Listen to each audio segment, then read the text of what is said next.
open up with a easy question before I get to the hard ones. There really is no hard ones, but I just want to open up with an easy one. And my first question, and Danny, I'll start with you, is when was the first time you remember seeing a comedy movie? Oh gosh, that's a tough one. I think probably the first time I can remember seeing a comedy movie in the theater was my grandfather took me to see Ghostbusters 2 in the theater. It was after a Little League ball game, and we went in, and I just have a super fond memory. Not a great movie, but a great memory. And I don't mean to hate on Ghostbusters 2.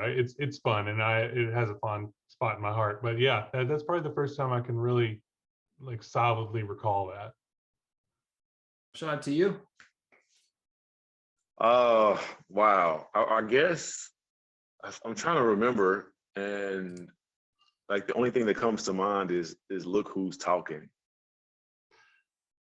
Like, so like that's kind of like the first thing I kind of remember is like Look Who's Talking. So I remember watching that as a kid. Yeah, exactly. Like, I mean, I think we all enjoyed that one as a kid, right?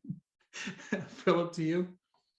I remember seeing Airplane at a very young age, and some of it was a little subversive and being like, I don't know if I'm supposed to see this or not, but laughing, laughing hard and like, oh, this is funny, That's classic. All right, so whoever wants to take this question, I want to know, how did the three of you guys meet? Well, once upon a time, I went to MTSU for TV and film production. I met a gentleman there named Joel Wilson, who went on to shoot a lot of my early video content. He had a roommate named Danny Dones. Yep. Fresh-faced Danny had just moved to town, right, to pursue his own dreams of TV production superstardom. And that was 15 years ago, right? Something like that, Danny? You think? Close to that, yeah. 2007 is when I moved into town. Yeah. Yeah. And so Danny and I kept in touch throughout the years. I would write stuff. I remember hitting you up after we hadn't seen each other. We'd go to Bonnaroo and stuff, or see each other at Bonnaroo. And I remember hitting you up and like, say, hey man, I'm kind of writing, you're kind of writing. And we met for a burger. And I was like, what are you working on? And you pitched me something that was weird. And I was like, oh, I don't know if I'm there yet. And then another 2 or 3 years later, I was like, man, I'm working on this pilot script. And I know Danny's work, he's writing too, he's a writer too. And so I hit Danny up, and that became Prince of Pools, which is a pilot that we wrote and then shot. And as I was looking to cast one of the characters in that, Greg, a mutual friend of ours, Heidi Irvin here in Nashville, who's also a screenwriter. She was like, man, there's this dude, but I don't know, he's got a lot of heat. I don't know if you'll be able to get him. He's really, really good at what he does. And that was Rashad, and I hit him up, sent him the script, and we linked up, man, and met over at the library. Remember that, Rashad? I mean, that was about in 2018 or something. Yeah. And did a yeah. Yeah, man. That's good stuff. Yeah.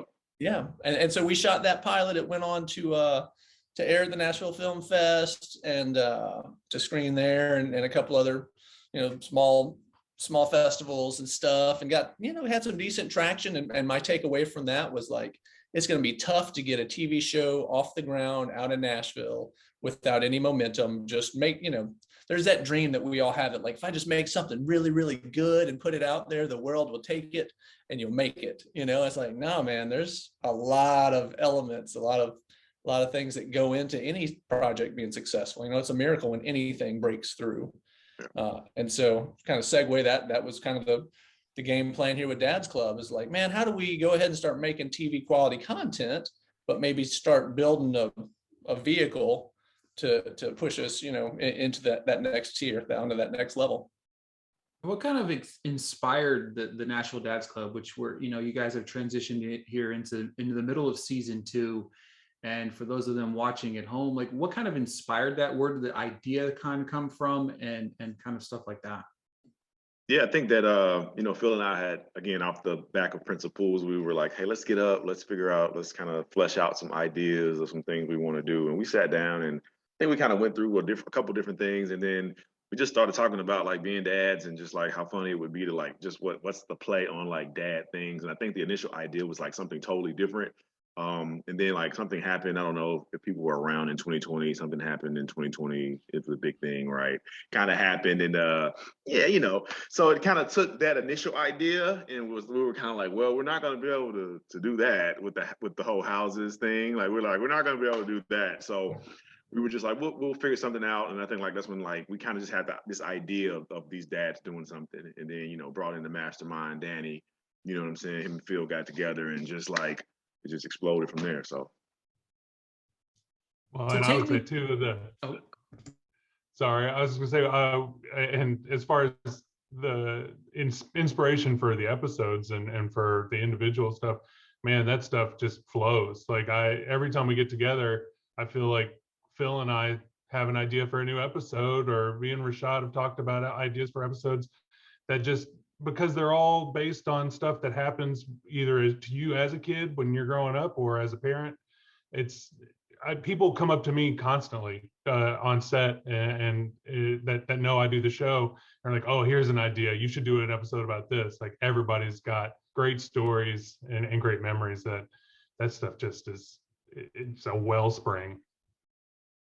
yeah, it really is, because I mean, as a parent myself, it's like you watch it and you're like, yep, I could see that, or yep, that happened. You know what I mean? Like there's so many different avenues of whether, like you said, it's like stuff that happened to you as a kid, or stuff that, you know, having kids now, it kind of happens. It's funny to kind of watch back.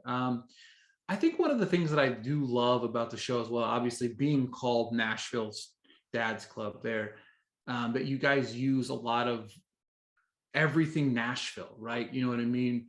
What made you want to take that route? And obviously you could use other pieces from across wherever, but was the foundation of using Nashville and keeping Nashville at that forefront important to you guys? Yeah, Ricky, we put on for our city. On for our city. Yeah, man. Like, yeah, dude, that was a big deal. It's like, man, we've been here, you know, Rashad and I both grew up in Nashville, and Danny's been here now a long time. And it's like, man, we have something special right now. There's a reason that hundreds of thousands of people are flocking to Nashville. And it's not just country music, you know, for forever. That was it. That was the only thing that we were really known for. And so there's a ton of shows about parenthood and stuff, but we were like, man, what's our view on this? You know, what's our perspective that we can put out for the world to rep Nashville? So yeah, it is. I'm glad that you caught that, Ricky, because it is very important to us that it's an authentic Nashville thing, which, you know, unbeknownst to probably a lot of people in the country, is not just a country slant, right? It's not a country and Western thing. There's this whole other world here of people, man, and so that's who we're trying to rep for, man. Yeah, it's a huge misconception, right? You know what I mean? It's like, oh, country music. I'm like, it's not that it's not here, right? It's still Right. here, but there's so much more here, right? Yes. When I've worked on the show Nashville, and you know that certainly lent itself to that kind of idea that it's all country music. And then just about every movie that shoots here has that lean to it, where it's all somebody's a singer songwriter, or you know somebody's trying to make it big in country music, and that's always seems to be one of the plot lines in everything that works here. So yeah, me as a filmmaker, I was very interested in telling stories about Nashville that don't necessarily have that slant. All right, so I'm not going to lie to you guys. I am very excited. Now, whenever somebody listens to this, it might be in the future, so go back and watch this episode. Season 2, episode 4 kicks off tomorrow. I couldn't legally do that. The synopsis here, while watching Rashad's son play Little League Baseball, the dads get the idea that the coach wants to kick Junior off the team. Don't get me wrong. There's a lot of, my stepson plays baseball, so you know, I saw the trailer and I'm like, I'm already invested in watching this just so I can maybe, you know, pinpoint some ideas here. But take me behind the writing process of maybe this episode, and then of course, you know, getting Renard to be in the episode as well. Well, I'll as far as the writing side of it goes, I kind of spearheaded this episode. That's kind of how we would break it down, is we would talk about episode ideas and then kind of assign them based on who had a particular angle that they wanted to work, a joke that they thought would work for each idea. So, and then we recombine and polish together. But that one was kind of mine, and it was certainly based off of my experience of being absolutely abysmal at sports. I was in the right field, and then at some point when we went from pitching machine to actual pitching, they decided I'd be much better as a first base coach. So I kind of just, if you've ever played baseball, first base coach is pretty much, unless it's in a glove, go ahead. You're going to second. Don't worry about it. So yeah, it was a pretty. I thought it was important, but now looking as an adult, it's like, oh wait, I was terrible, and they just wanted to get me off the field. But yeah, that's where a lot of those jokes came from for me, was just being bad at baseball. And then Rashad actually knows Renard, so that's kind of how we got hooked up with him. Mm-hmm.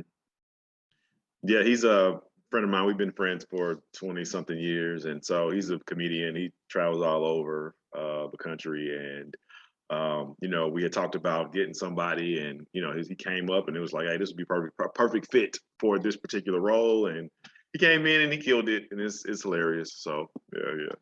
And definitely, like, I can, you know, it's one of those things I can relate to as well. Not be, I was actually pretty good at sports, so but I understand what you mean, Danny, because there were several players whose parents and coaches did not get along because their child did not get enough time on the field. So I get it. Yeah, and Ricky, you know, you had mentioned hopefully watching the episodes and having that moment of like, oh yeah, I get that, or I've seen that. And what we're looking for are some universal experiences that maybe haven't been explored, you know, that haven't been beaten to death, right? There's tons of stories that we've seen over and over on TV, but this angle of like, man, the kid's not good. And you know, the coaches have thought these things, and like, let's just say it, like, can I just pay you to not show up? Can I, you know, like, what's it going to take? The same with our episode of Bloodsport that had my buddy Jaron from the Cadillac 3 in it. You know, to me, the emotional core of that one is like, that there's somebody in your life from 20 years ago that's still eating up, you know, space in your head, and he has no idea, you know. And in my mind, it's like, why are you still trying to ruin my life, man? And this dude doesn't even know you exist, you know. So like these real feelings that we're able to kind of drill down and hit on in a 3 or 4 or 5 minute episode. Which another thing that does crack me up about the I couldn't legally do that one too was, originally when we were scripting that out, it was going to be Phil's son that was terrible at baseball, but Phil's son is played by his actual son. And when we talked about it, he was like, I don't want him to feel like he's bad at baseball. So we actually used LaDon, who's one of our actors, because we were like, well, LaDon's an actor, so he's not going to take it personally. And right. He did fantastic. LaDon is so great. That kid is worth keeping an eye on. He's gonna crush it as he gets older. So I obviously doing my research here. The episode was shot at Shelby Park, obviously, where Phillip, you played Little League Baseball. What kind of choreographing do you guys do with where your shot locations are? Do you kind of just shoot wherever you can shoot, or how does that kind of line out for you guys? No, man. I mean, we take our productions very seriously and run them as professionally. You know, I mean, again, dude, our goal as a production team is to do more professional work in Nashville, right? And so we do tech scouts, we make contact, we get permits, or negotiate contracts for space. You know, last year we shot an episode, Titanic Tailgate, right there in the parking lot next to Nissan Stadium, and had to jump through a lot of hoops to get access to that parking lot. They got the Titans involved to make sure it was okay that their stuff was in the background. So no, man, we take it really seriously, and it's very deliberative and thoughtful. Now I will say, because we also strive to be efficient in our productions, you know, we will kind of group our locations if possible. Cool, we got 3 things shooting in East Nashville. Let's add a 4th if we've got a handful of scripts that we're kind of plotting out, we'll group them together based on location so that we're not running all over the city. We shoot 2 episodes a day when we're in production. Run a very short episode, right? Each episode's very short. And to me, I love that, because I do know that as technology grows, the attention spans of individuals is smaller and smaller. Was that the idea behind that, running the short episodes? Yeah, I think definitely, like you said, hitting on that point of attention span, and also just, I think with the short form, you get people hooked, right? They're like, they want to continue to come back for more and more every time, when it's just like, oh man, I wish it was longer. And when something that happens all the time, people are like, man, I wish the episodes were longer. It's so good. I wish they were more. You have a fan now. Now you have somebody who's willing to share, the episodes, and they'll share it on their page, and they'll share it in their groups, or they'll send a text message or a text thread with the episodes, because they know like it's really high quality stuff.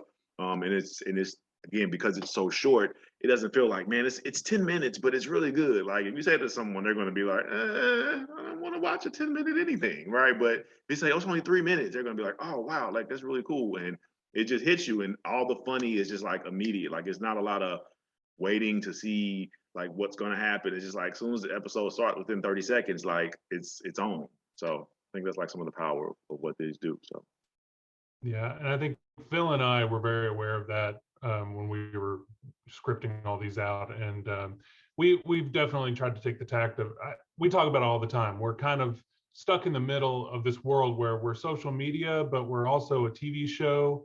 And so we definitely tried to format it for social media and for those shorter attention spans.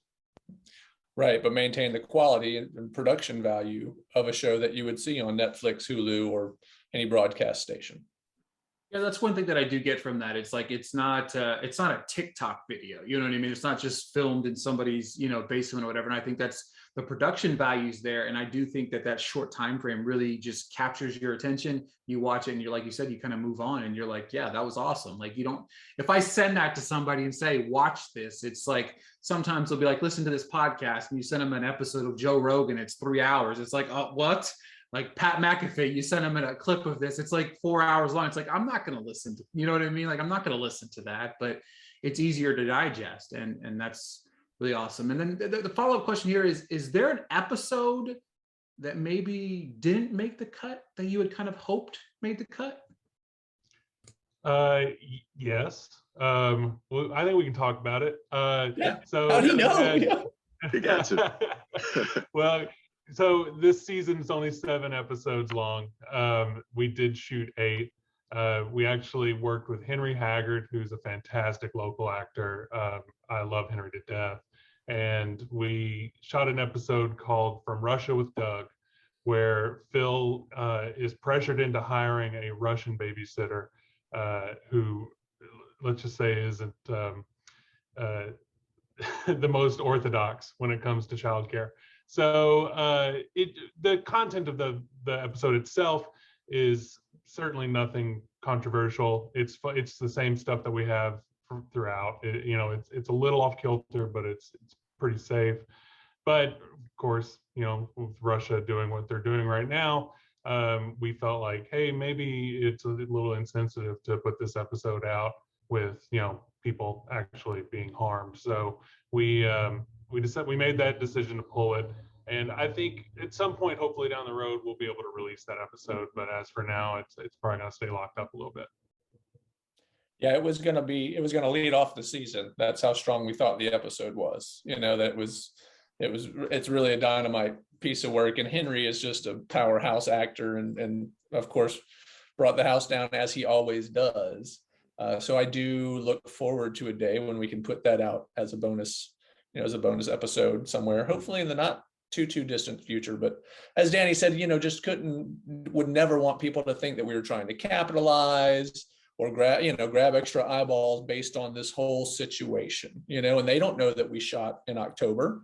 They just see, read one headline of what's going on and then see this funny Russian thing. It's like, oh, now's not the time to make jokes about that, guys.